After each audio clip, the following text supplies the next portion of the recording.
One nation one election अब ये सिर्फ जुमला नहीं बचा, बल्कि मोदी सरकार इसे सच साबित करने में जुट गई है। मोदी मंत्रिमंडल ने आज एक देश एक चुनाव के लिए बनी कोविंद कमेटी की सिफारिशों को मंजूरी दे दी।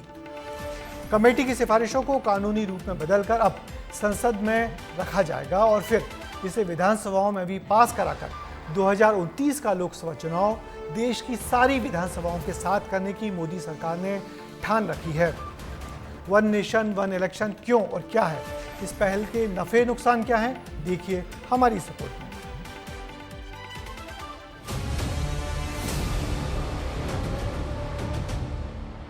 ये नहीं चलने वाला है डेमोक्रेसी में। ये डेमोक्रेसी को टिकाना है तो जब जब चाहिए तब इलेक्शन करना पड़ेगा। खड़गे की भाषा केवल विध्वंसक भाषा होती है, निगेटिव होती है।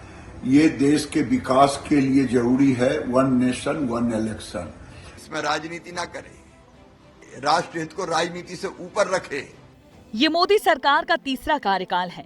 3.0 में तेजी से एक्शन लिए जा रहे हैं और one nation one election Modi सरकार की हिट लिस्ट में शामिल है। साल 2024 के लोकसभा चुनाव के घोषणा पत्र में भी इसका जिक्र था। आज दोपहर मोदी कैबिनेट ने कोविंद कमेटी की सिफारिशों को मंजूरी दे दी है। यानी अब वो दिन दूर नहीं जब भारत में एक साथ लोकसभा और विधानसभा के चुनाव होंगे। 80% से ज्यादा लोगों ने इसको बहुत पॉजिटिव सपोर्ट दिया है, खासकर यूथ ने। Youth is very much in favour of it. Modi सरकार संसद के शीतकालीन सत्र में वन नेशन वन इलेक्शन पर बिल पेश करेगी। अगर ये बिल कानून बनता है तो साल 2029 में लोकसभा के साथ साथ सभी राज्यों के विधानसभा चुनाव होंगे और 3 महीने के अंदर ही पंचायत और नगर पालिकाओं के चुनाव भी करवाए जाएंगे। आपके जहन में ये सवाल होगा कि आखिर पूरे देश में एक साथ चुनाव कैसे संभव है? तो इसकी तैयारी पिछले साल से ही शुरू हो चुकी है। 2 सितंबर 2023 को पूर्व राष्ट्रपति रामनाथ कोविंद की अध्यक्षता में एक पैनल का गठन किया गया, जिसने 14 मार्च 2024 को राष्ट्रपति को रिपोर्ट सौंपी। 18 सितंबर यानी आज इसी रिपोर्ट को मोदी कैबिनेट ने मंजूरी दी है। जिस रिपोर्ट पर मोदी कैबिनेट ने मंजूरी दी है वो रिपोर्ट करीब 18,500 पन्नों की थी, जिसमें भारत में एक साथ चुनाव कराने की पूरी प्लानिंग की गई थी। कोविंद पैनल के सुझाव अगर ध्यान से देखेंगे तो समझ आएगा कि कैसे देश में एक साथ चुनाव संभव है। कोविंद पैनल के सुझाव क्या थे, अब जरा वो समझिए। विधानसभाओं का कार्यकाल अगले लोकसभा चुनाव यानी 2029 तक बढ़ाया जाए। विधानसभा में अगर कोई दल बहुमत खो भी दे तब भी अगला चुनाव तय समय पर ही हो। पहले फेज में लोकसभा विधानसभा चुनाव एक साथ होंगे। दूसरे फेज में 100 दिन के अंदर लोकल बॉडी के इलेक्शन हों। चुनाव आयोग सिंगल वोटर लिस्ट और वोटर ID कार्ड तैयार करे। ऐसे तमाम सुझाव को लेकर ये रिपोर्ट पेश की गई थी। कैबिनेट ने आज कोविंद पैनल के इन सुझावों को स्वीकार किया है। जो पॉलिटिकल कंसेंसस बनेगी कि किस तरह के अमेंडमेंट हों, किस तरह से इनको सिंक्रोनाइज किया जाए, इन सब बातों में समय लगेगा और जब सबकी सहमति हो जाएगी उसके अनुसार वो आगे बढ़ाएंगे। भारत में एक देश एक चुनाव को लेकर जितनी चुनौतियां हैं उतने विरोधी सुर भी हैं।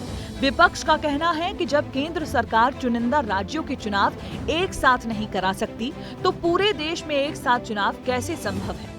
ऐसा है कि यूनियन कैबिनेट ऐसे बहुत से प्रपोजल्स पास करती है जिस पर उनको यू टर्न लेना पड़ता है। वन नेशन वन इलेक्शन कुछ नहीं, एक शिगुफा है असल मुद्दों से भटकाने का। आप बेरोजगारी की बात मत करिए, आप जो उनकी नफरत और हिंसा की बातें हमारे नेता प्रतिपक्ष के खिलाफ कह रहे हैं उन पर बातें मत करिए, इसलिए वन नेशन वन इलेक्शन का ढोल बजाया जा रहा है। विपक्ष के तर्क अपनी जगह है, लेकिन ये भी सच है कि एक देश एक चुनाव कोई नया प्रयोग नहीं है, क्योंकि 1952, 1957, 1962 और 1967 में ऐसा हो चुका है जब लोकसभा और राज्यों की विधानसभाओं के चुनाव साथ साथ करवाए गए थे। लेकिन कुछ राज्यों की विधानसभा समय से पहले भंग होने के बाद 1970 में भारत से एक देश एक चुनाव का प्रयोग गायब हो गया। लेकिन अब मोदी कैबिनेट इसे दोबारा जीवित कर रही है। क्या ये प्रयोग देश के लिए सफल साबित होगा? यही बड़ा सवाल है। ब्यूरो रिपोर्ट, विस्तार। वैसे अभी हमारे देश में सुरक्षा बलों और ईवीएम की कमी के कारण एक प्रदेश में भी एक साथ नहीं बल्कि कई फेज में विधानसभा के चुनाव होते हैं। ऐसे में देश में सारे चुनाव एक वक्त पर कराना आसान नहीं होगा, मगर कोविंद कमेटी ने इसका हल भी बताया है। मगर बड़ी चुनौती सरकार को सभी राजनीतिक दलों को इस बड़ी पहल के लिए तैयार करना होगा, क्योंकि कमेटी के सामने आए 32 राजनीतिक दलों ने इस कदम का समर्थन तो 15 पार्टियों ने इसका सख्त विरोध किया है।